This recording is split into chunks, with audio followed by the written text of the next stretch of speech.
this is a Radiant Health E-2.5. It's a little bigger than the E-2H that has been the sauna of the year for multiple consecutive years.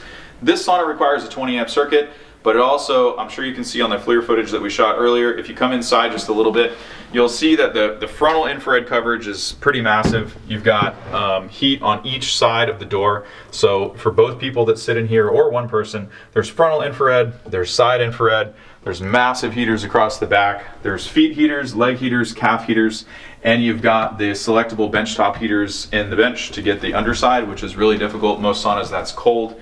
And then the heaters also go up high enough to get the shoulders, no matter how tall you are, even if you're 6'5", get the shoulders, get the neck, loosen up those stiff muscles. The thing that I'm liking so far about this is there is a lot of room in here to add the backrest and go ahead and lean back. So even if you're, I don't know, man, 6'3", 6'4", 6'5", you should be able to turn sideways. The ladies that want to get comfortable in here and put their legs up and stretch out should be able to do this no problem. Right now I'm about 215, 216 pounds, 6 feet tall. I'm broad-shouldered. There's plenty of room in here to do all kinds of configurations. A lot of times people like to sit, just with one leg up, or they'll be reading a book or have towels and they got their stuff, or they put an iPad in the door with one of those little suction mounts. If you want to learn how to do that, join the Facebook group at Certified Sauna Community.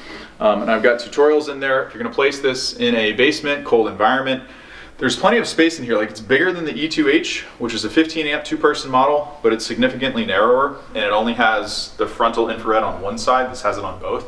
So I'm really liking the size of this cabin.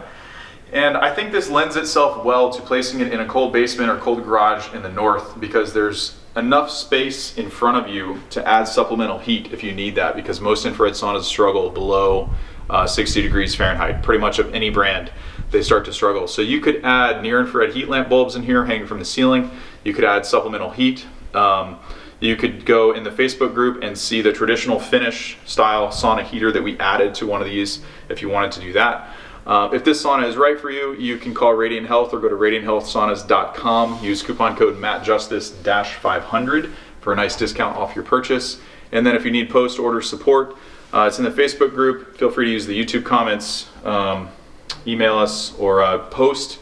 Actually, in the Facebook group, you can post a picture or a 15-second video of your install location. So if you have questions, if you don't know if this is right for you, if you're in a short basement and you only have like 79 inches or 78 inches, you don't know if there's enough room to like get the roof on and still do the wire connections, post a picture of your space and we'll be able to help you out so that you can kind of know before you buy and figure out what's right for you. But highly recommend this company. They've been Sauna of the Year for multiple consecutive years, and just in love with the product. The service is good, the product is always good, works exceptionally well. Looking forward to many, many years of use out of this thing.